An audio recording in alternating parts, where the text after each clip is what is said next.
विश्व प्रसिद्ध रथयात्रा बड़दाण्डरे एकाकार हेबे भक्त और भगवान एथिपाई चली बड़दाण्डर सफेई कार्यक्रम। ଏହି ଅବସରରେ ମୁଖ୍ୟମନ୍ତ୍ରୀ ମୋହନ ଚରଣ ମାଝୀ ଯୋଗଦେଇ ବଡ଼ଦାଣ୍ଡରେ ଝାଡ଼ୁ ମାରିଛନ୍ତି।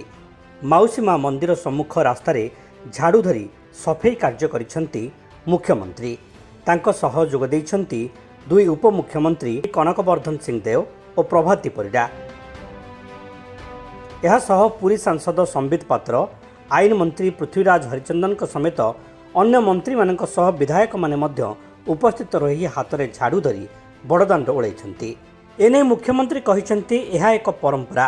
ମହାପ୍ରଭୁଙ୍କ ରଥକୁ ବିଜେ କରିବା ପରେ ଛେରା ପହଁରା କରାଯାଏ। ଏହା ପୂର୍ବରୁ ବଡ଼ଦାଣ୍ଡକୁ ସ୍ୱଚ୍ଛ ଓ ପରିଷ୍କାର ମଧ୍ୟ କରାଯାଏ। ସେଥିପାଇଁ ଆମ ସରକାରଙ୍କ ତରଫରୁ ଏହି ସଫେଇ କାର୍ଯ୍ୟକ୍ରମ ରହିଛି। ସ୍ୱଚ୍ଛତା ଓ ସଚେତନତା ପାଇଁ ଏଭଳି କାର୍ଯ୍ୟ।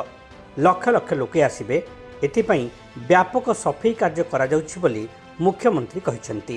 ଏହାସହ ରଥଯାତ୍ରା ପରିସରକୁ ସ୍ୱଚ୍ଛ ରଖିବାକୁ ଶ୍ରଦ୍ଧାଳୁଙ୍କୁ ପରାମର୍ଶ ଦେଇଛନ୍ତି ମୁଖ୍ୟମନ୍ତ୍ରୀ।